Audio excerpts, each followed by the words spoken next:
Hello friends, இன்றைக்கி நம்ம பார்த்துட்ருக்கிற இந்த ஹவுஸ் வந்து எங்கே லொக்கேட்டாக இருக்குதுன்னா ஈரோடு மாவட்டம் மூலக்கவுண்டன் பாளையமில் இந்த ஹவுஸ் வந்துட்டு சேல்க்கு அவைலபிளாக இருக்குது. தெற்கு பார்த்த சைடு, கிழக்கு பார்த்து மெயின் என்ட்ரன்ஸ் எடுத்திருக்காங்க.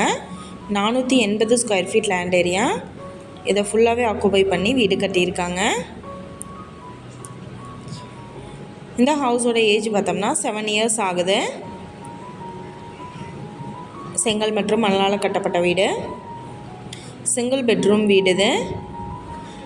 இந்த ஹவுஸோட ப்ரைஸ் என்ன சொல்கிறாங்கன்னா 24 லட்சம் சொல்கிறாங்க. இந்த ஹவுஸை பற்றின டீட்டெயில் உங்களுக்கு வேணும்னா கீழே ஸ்க்ரோல் ஆகிட்டு இருக்கிற நம்பருக்கு காண்டாக்ட் பண்ணுங்கள். நீங்கள் சப்போஸ் இந்த சேனல் பார்த்துட்டு இந்த வீட்டுக்கு அப்ரோச் பண்ணுற மாதிரி இருந்துச்சுன்னா டாக்குமெண்ட்ஸ் எல்லாம் கிளியராக இருக்கான்னு செக் பண்ணிக்கோங்க. இந்த வீடியோ உங்களுக்கு பிடிச்சிருந்தால் லைக் பண்ணுங்கள், ஷேர் பண்ணுங்கள், சப்ஸ்கிரைப் பண்ணுங்கள். பக்கத்தில் இருக்கிற பெல் ஐக்கானை கிளிக் பண்ணுங்கள். மீண்டும் இதே மாதிரி வேறொரு நல்ல வீடியோவோட நாளைக்கு உங்களை மீட் பண்ணுறேன். Thank you viewers.